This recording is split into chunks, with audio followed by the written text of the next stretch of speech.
Hi, I'm Amy Porter, and this is my podcast. My mission is to show people how to empower themselves through music, business, and media. I try to see as clearly as possible how I can help. I showcase the music that I've played and the people I've met along the way. I'm a wife and a stepmom. You might know me as a professor, a performer, a producer, a publisher, a recording artist. I'm the founder of a couple of nonprofits. Welcome in to my PorterFlute Pod.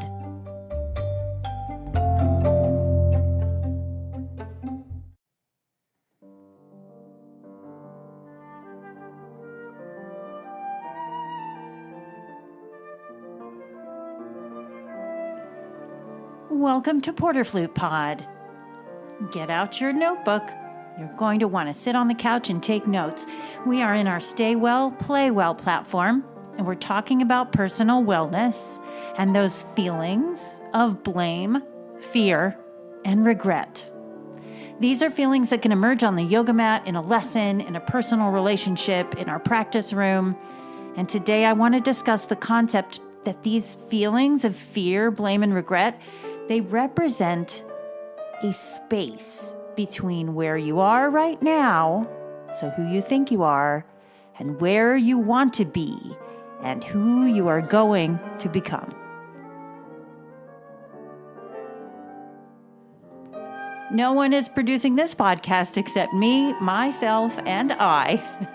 So let's discuss mental health issues.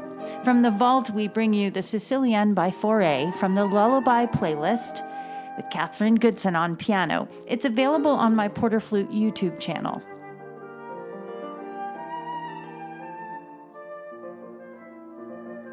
My mother put lyrics to this piece.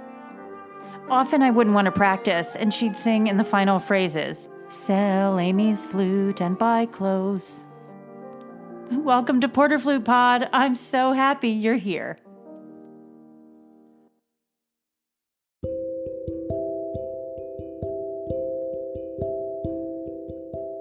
Fear, blame, regret. All feelings that can emerge on the yoga mat, in a lesson, and in a personal relationship.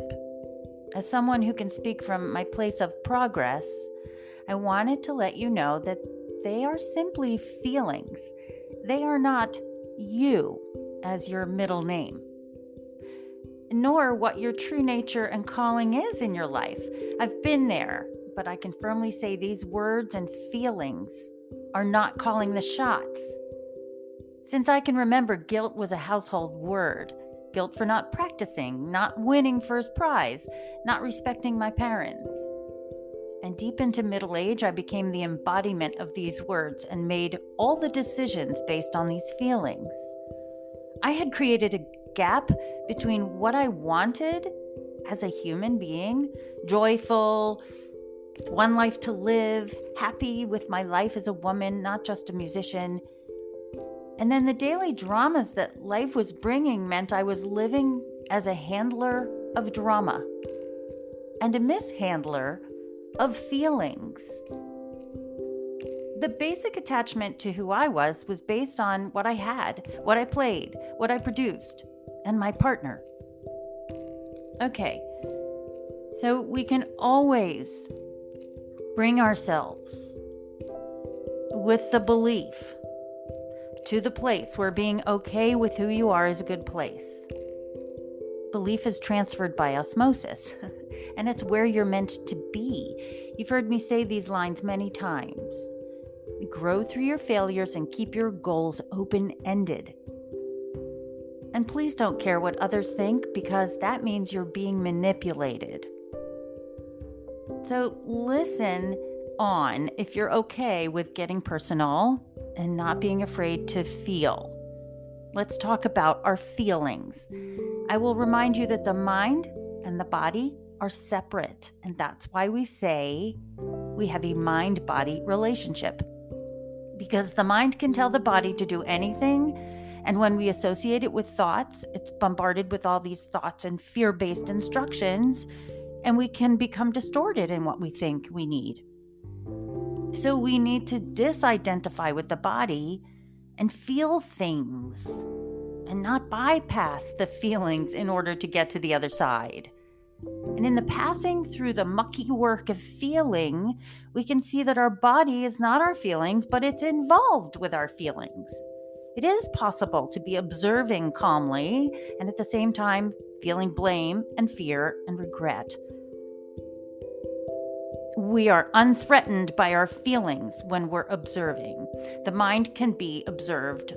Also, try to look on the guilt as the observer, right? You can witness and evolve as a body and witness it with the mind, right? You go to the gym and work out, you can witness your body evolving. Why can't you just witness the mind evolving? And you can look at it as a step up and not panic. You can witness yourself as a vessel for change, evolving. Information is within those negative feelings, so the more you feel the negative fear, you can't generate change. When you're feeling the negative feelings and observing them and how your old actions would have behaved, then you can make the change you need to rewrite your story. The information's been taken, learned, observed, and perceived. And what you do with the information will manifest what it is you're showing in your character. That's what I chose to do. Quite often, I choose to say, who's fueling my fears and who is allaying my fears? And can I live as blameless as possible? Can I learn? Can I feel that my error is impassable, or can I move forward? Now let's equate this to our performing and our practicing. How forgiving would we be if we only stopped blaming each little thing for our lack of perfection? Oh my goodness, nothing is perfect. Progress is our passion, and that comes with the smelly, rotten bits, and we have to practice through them in order to make them come easily. It's the old habits that shine through when we overlook and we stay stuck in our old blame game. And we tend to falter and miss notes when we've not passed through the gap of where we are now and who we are to become.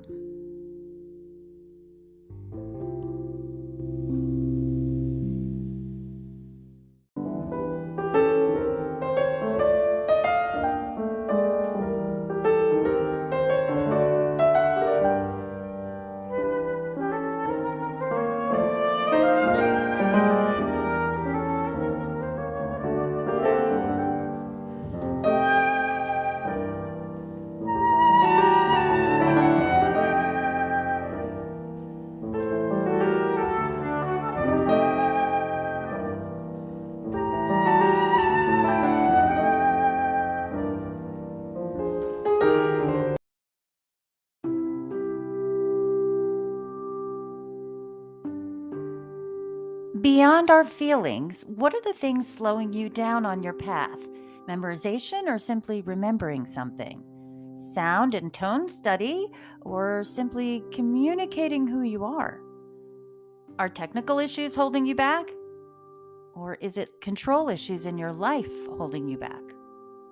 Many people ask me how I can intimate their personality based on their flute playing, and the answer is easy. I can hear it. It's your truth. So I ask, what can join you together with that higher version of yourself? What kind of relationship can you have with yourself through your art to find your center? If you want to make progress on stage and in your life, then become stronger through your own personal wellness. Your goals might be energy, strength. I need more focus, purpose. Being passionate. Your goals might be finding your beauty, finding peace, finding fearlessness. So do the things and the exercises that bring you there. Create, write, play, and give your life these efforts. The universe will work the miracle through you. Make your thoughts positive because they're connected to you. They're connected to your permanent self. And it's yourself, that self that can't be altered, and it's joyful.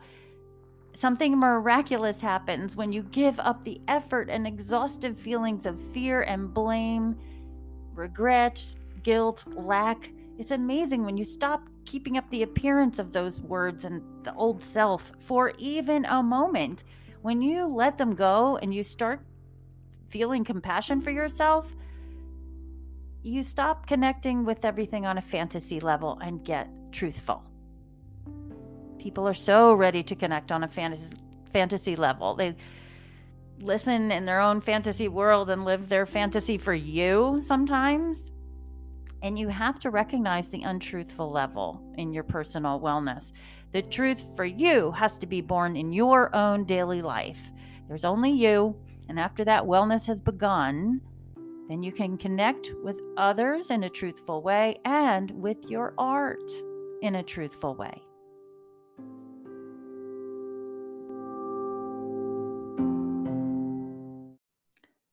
I'll take a commercial break here to remind you that the Anatomy of Sound workshop you know and love has found a new home online. It's called AOS-Wellness, and we are here for you as a faculty to provide resources and products for arts educators and performing artists. Join for 6 months or 1 year and get our 5 changing channels every month, plus the back content from previous months. Those channels are wisdom, movement, meditation, breathing, and practice. So after this show, you can go to porterflute.com/AOS and learn more. You can opt in for our 7-day trial and get access to my popular focus sheet, along with all of the wisdom we're bringing to you from our amazing faculty, only at the Anatomy of Sound.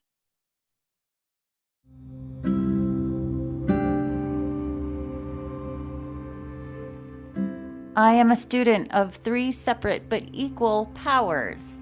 My spirit is my first and foremost power, then my body, and then my mind. So I have teachers out there. They don't know me, but they're very influential.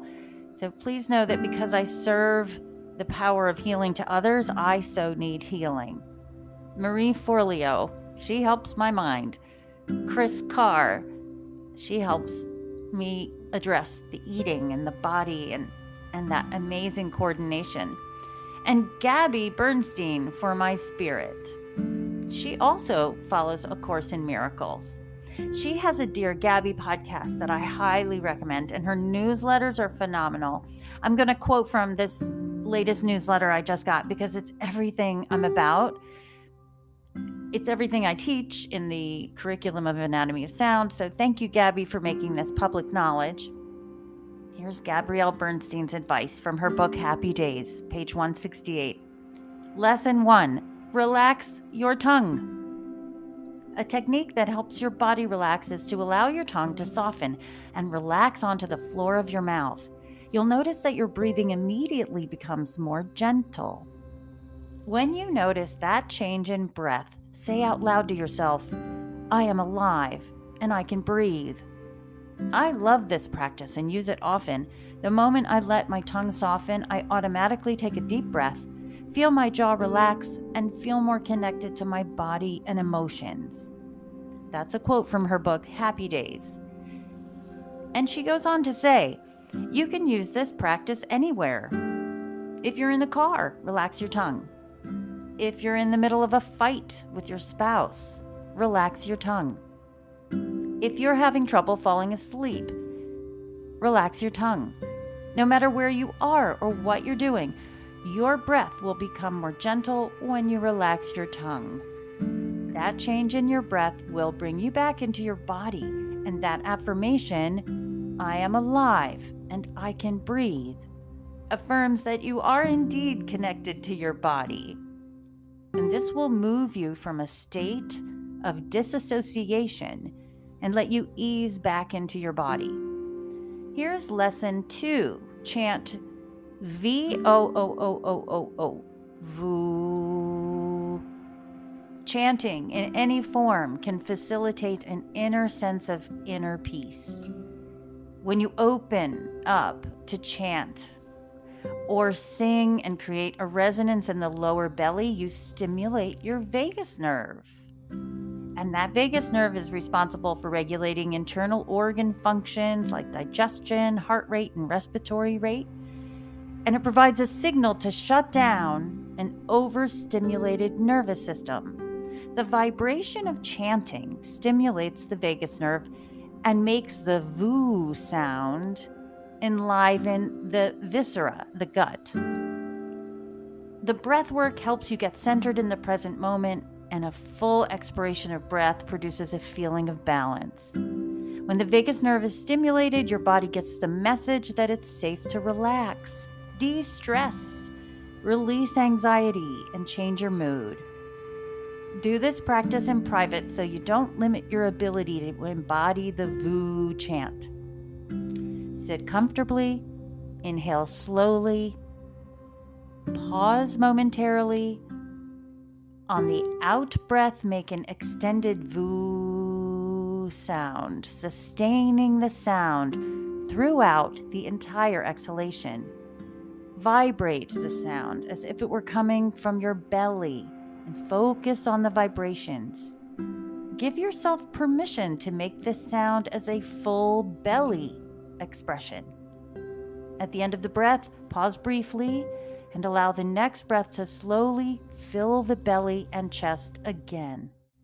And when the in-breath feels complete, pause and then make the VOO sound again on the exhale until it feels complete.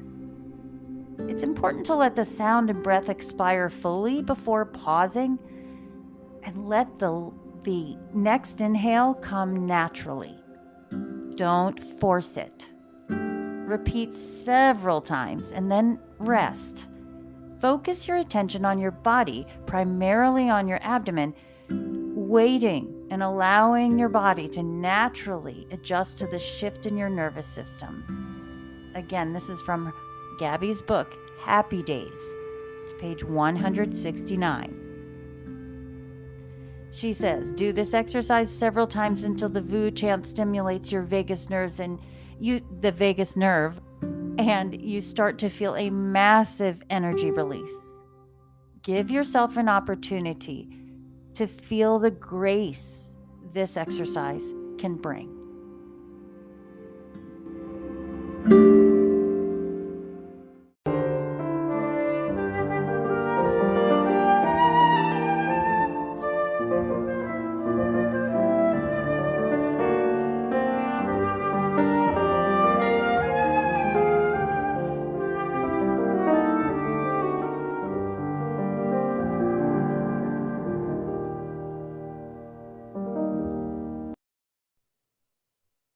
Let me take one more opportunity to introduce you to the anatomy of sound, where you can do a 34-minute yoga class or several different meditations, all for free. You can see more of our content at AOS-Wellness. And if you're on our PorterFlute website, it's PorterFlute.com/AOS. Check us out for memberships and products that help the performing artist and arts educators.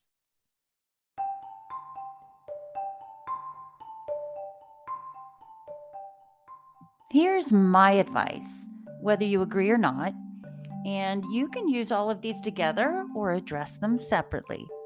Here you go. Psychotherapy. Don't be scared when they tell you it'll take years, because it does. Just get in the car and go. Oh my gosh, especially if it's just the cost of a copay. Faith. Faith gives us a way forward, and when you're feeling small, pitiful, and low, try a little faith. Faith in something other than darkness. See the light. It's right there inside. Breathe. I started a company about how to be aware of the breath in your life and in your performances. It's a lifelong study of how impacted the body and mind are by the breath. Work your body. Ask the body what it needs, and it will tell you if you be quiet enough to listen. feel your body. It needs to move like a well-oiled machine, and it acts on the fuel you give it. If you give it sugar and processed things and carcinogens and phthalates and use plastics, yes, it will be taken over by the unorganic and develop disease. All those ingredients are embedded within our water, our foods, in our planet at this point, so reversing it is improbable in my lifetime. Energy, what's that? Well, think of it like a current of energy. Positive begets positive, right? That will turn on both your light bulb and your light within. Negative begets negative. And that thought process has energy too, just not as strong. We often choose the weaker energy of anger, fear, blame, and guilt, and especially regret. So put the energy in the light. Some wonderful resources are out there for you in books. When I reached for the self-help shelf at age 33, the Book of Common Prayer jumped off the shelf. I didn't question it. When I was at an ashram, sitting on the floor for 4 days, meditating in my 20s, I didn't question it. When I was trying to understand my own standards to live by after so many mistakes, I began to bridge the gap of my old self into the version I wanted to be, and I'm still becoming. Wisdom comes with age if you let it. If you're stuck in ambivalent, you'll still feel it as you. I said it in the beginning. I'd advise you to keep a journal. Have a good flush of your brain on paper and dream with a pen. Be grateful for the littlest things. And not only will your journal be a great dumping ground for your brain, but a proving ground for your efforts. Being grateful is one of the most powerful energy-producing thoughts you can have. And it's often lacking ego, and it's centered on humility. Find the resources for your personal wellness offline in nature. Find the bliss of the inner world and communing on this level within nature. If you weaken the efforts of your personal wellness program and you let it become watered down by discussions with friends, you lose the power of it.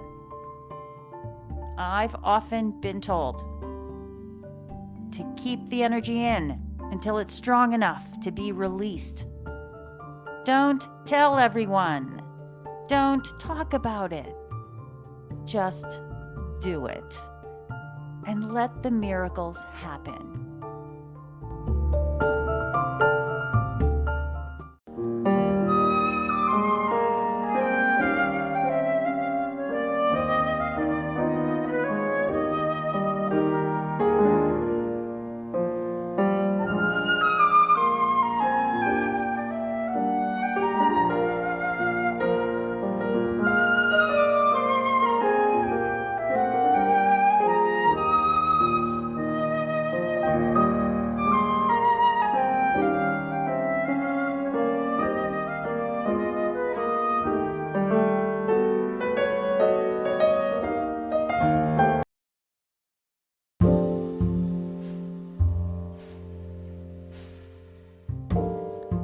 Introverts and sensitive people sometimes stop at the level of feeling peaceful. And if you're able to find that genuine peace and joy and bliss within yourself, that's amazing. But don't stop at that. Shine your light into community. Don't allow the light to be shrunken, but share it with the world. Be called to share your peace and your energy and tell your story. I'll share my story in a few words if you haven't heard it already on the other episodes. While my career was taking its course of magnificence from my manifestations in the practice room, I had brought myself repeatedly to the same positions between a rock and a hard place in my personal life. I had a father with Alzheimer's, mother with cancer. A young woman with a career that had a mind of its own, I ended up repeating my own history, suffering through mistakes and despair and anger. And when I realized I could feel this chasm, it was like a huge 30-foot space between me and my Holy Spirit. You might have felt this space in your late 20s or your 30s or your 40s or all of that time, and it can be large or small. For me, it was like being in the middle of an intersection in my car and not knowing which of the 4 directions to choose. It didn't matter. Just tell me where to go. But I couldn't decide. A confused mind always says no. So I got help. I asked for help, and I was assigned a therapist. Did I argue, ask, or question the choice of therapists? No. I accepted. I trusted. And 6 years of therapy included the life events that, oh my gosh, then included divorce of my then husband, suicide of my then partner, incarceration of another partner, all events I would have never survived without this therapist in place every week, unshakable and understanding. I also turned to priests and yogis and healers too. This gap, that intersection I was in of being in a place in limbo, and it showed me I was the enabler in my relationships. And that was something I created from a negative space in myself. The fear and blame from the divorce, the regret of suicide, and the shame on myself for making the wrong choices. So here's what I did. I learned to admit to it as being uncomfortable. Yep, we don't like uncomfortable. I think that in order to bridge the gap, you need to cross over the bridge and go through the intersection of pain. The sorrow and the pain all have to be felt. It lives in you because it's meant to be dealt with. The desire of your progress is natural, and it's inevitable in your life's journey. You're going to progress. It's your own personal pathway, and you will thrive and you will grow. And you can do this when you deal with the pain of the self. I'll send you a fair warning. When you come from a place of blame, then you bypass the feelings altogether. You have to feel the sensations of fear and blame and regret because you do feel it against yourself or another person, and it's not going to help anybody. And the biggest lesson here is that you do not embody them. To sit and go through these feelings with a therapist was life-changing. One day, I made a decision. And within 48 hours of kicking out the shame, the regret, the disillusion, and the person causing it all, I got an email in my inbox with 2 lines in it. Dear Amy, this is Jeb Bogue, and this is my email address. And that's it. So here's what happened. Within 48 hours, my spirit rang so true and so far, just my spirit, that a widower, my old friend in Pennsylvania, someone who I'd loved in my youth, the boy in my diary, was wondering where my heart was, and he'd remembered that I'd loved him once. It was a cold call, if you will. If my energy had been negative, it would have never happened. I graduated from therapy around the time of our wedding.